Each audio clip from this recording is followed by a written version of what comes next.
The fifth episode of Wistoria Wand and Sword did something modern anime has almost forgotten how to do.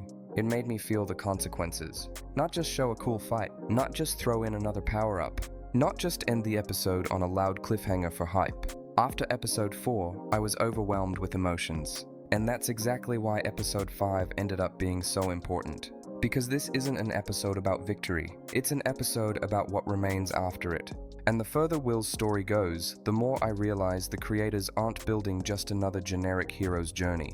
They're slowly changing the entire idea of what a protagonist in a world like this is supposed to be.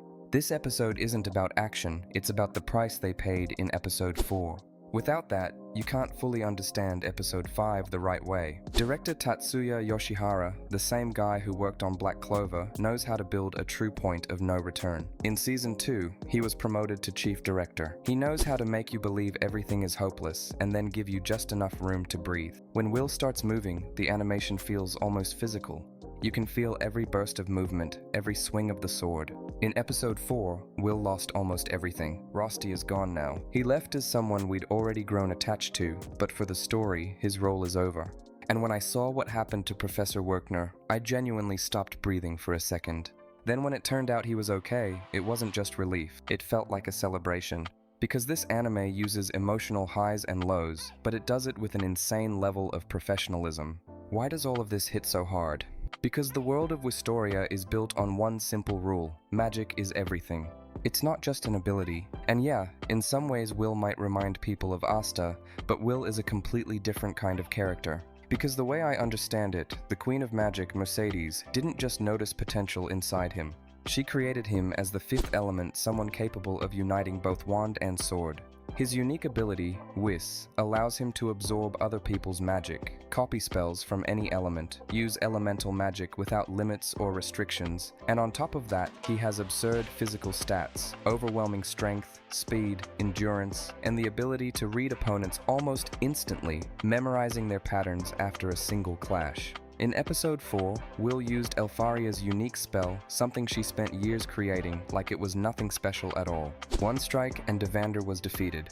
And in that moment, you realize, this isn't Asta standing in front of you. This is something fundamentally different. And now we get to episode 5, and here's where I'm probably going to say something you might not expect. This is a transitional episode, and it's not going to give us the same explosive, high-energy content episode 4 delivered. A little melancholic even. And that's exactly what makes it important, because the creators are giving you exactly what you need before the next hit lands. Will is grieving Rosti. The memories come back in waves. Colette brings flowers and quietly carries guilt with her guilt for once being jealous of how close they were. These are the kinds of moments that are easy to miss if you're half watching the show in the background.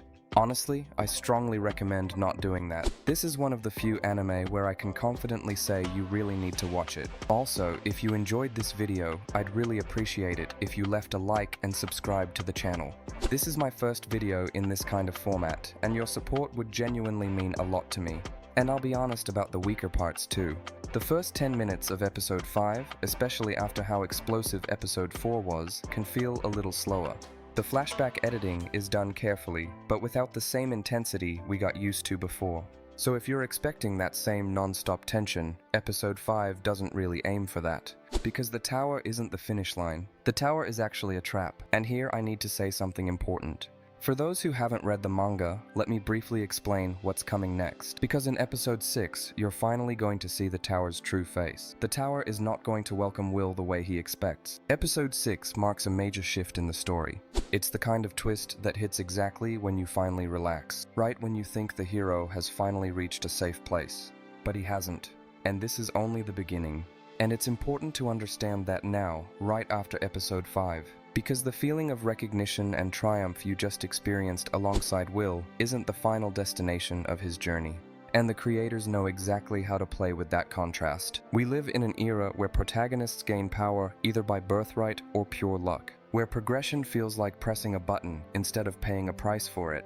Will is different. Yes, he's special, but even he didn't fully understand what made him special. Every step of his journey toward that tower, every difficult choice, every night spent in the dungeon, every battle, all of it came with a real cost. If you're looking for an anime where something gigantic happens every single week, Wistoria won't always give you that. But if you're ready for a story that builds dynamically and sometimes unpredictably, then this is absolutely it. Reaching the top is one thing. Understanding what's actually waiting inside is something completely different.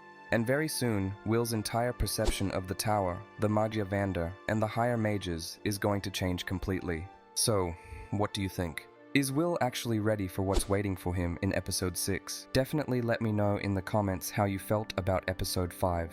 There's a lot more interesting content coming next.